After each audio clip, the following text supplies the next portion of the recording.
arkadaşlar bir şöyle teze video kanalıma atmışım. Roblox Kral kanalına abone olun. Teze atmışım videoyu. Video bir şey izlemek. Orayı biraz oynatayım. Sonra başlayıp çekiyorum.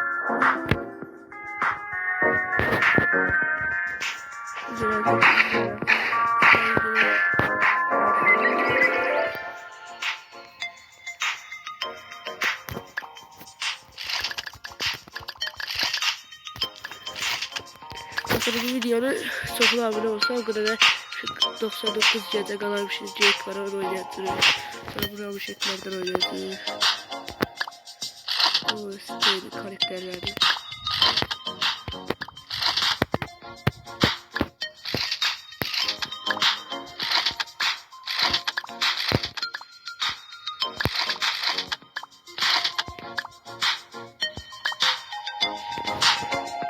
Arkadaşlarımız aldı. 105'te sayfa. Çünkü videomuzu hala təzə atmışıq. O yüzden çoxlu rəqdə bənzəyəsi bu yaxşıdır.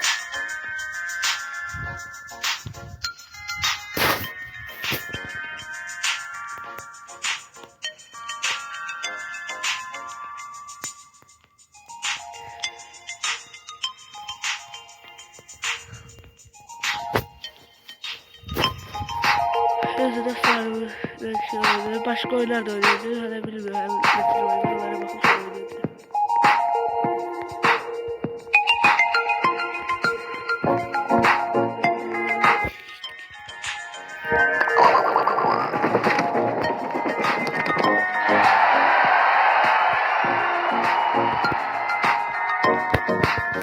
Şimdi size hediye paylaşacağım şeyde. Burası teli karakterleri tamamlamak orada. Şimdi size takip atarım. Adı gitsin, adı veren olsun. Var hediye takipsin.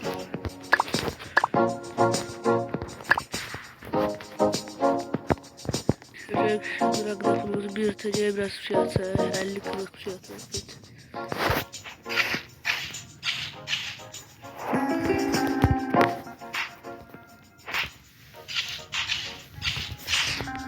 Bu arkadaşlar çok seviyor. Bana oynamayı sonucunu bilmiyor. Burada tercih videoyu tabii buradan size karakter zaten.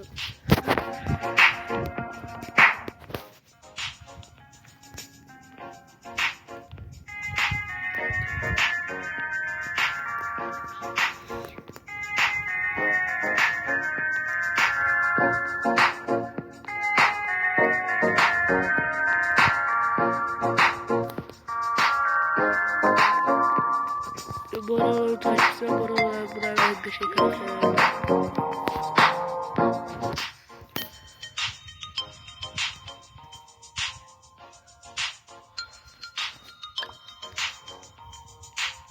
Dostlar birinci kanalımız bu kadar oldu.